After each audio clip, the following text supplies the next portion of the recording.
Hello everyone, Norma Woodcock speaking to you from Perth in Western Australia.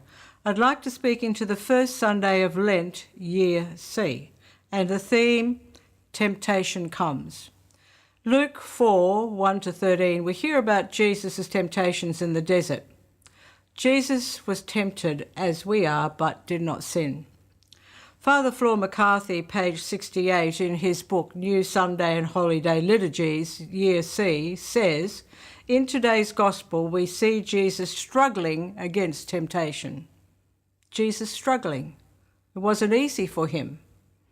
Sometimes I think we have this image of Jesus as being this plaster statue that never ever was tempted and never ever had to struggle. The fact that he struggled and overcame is hope for us because he assists us in our struggles. And St. Augustine talks about the 4 steps of sin. And he says that first there's delight, then there's consent, then there's deed, and then there's habit. But he begins his teaching by talking about our thoughts. He says, there are those who so wholly reject things plainly unlawful from their thoughts that they are not even tempted. And here's this amazing St. Augustine writing this, I think it was about 645 AD, and now we have the latest neuroscientific research saying the same. And this is what it's saying. Brain imagery shows that thinking about an action or doing it, many of the same parts of the brain are activated. And so it really is a case of looking at your thinking. I mean, I put it quite simply sometimes and say, if you have a chocolate in the fridge and you know it's there and you keep thinking about it, about how cold it'll be, how creamy it'll be exactly the taste that you want, I'll guarantee you'll go and eat it.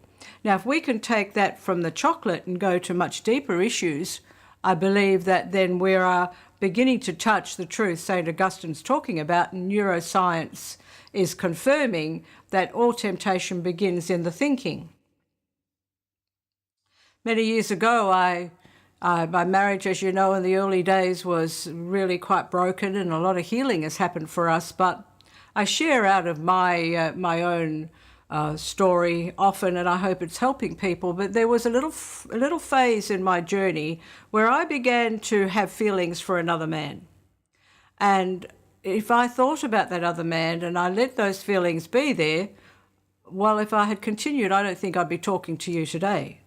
But God intervened, and God gave me a choice, as he gives every one of us choice when we are being tempted in whatever area we are being tempted in. And I feel that I'm specifically talking to people right now. You know the area of temptation. You know where it is that you find your thoughts going.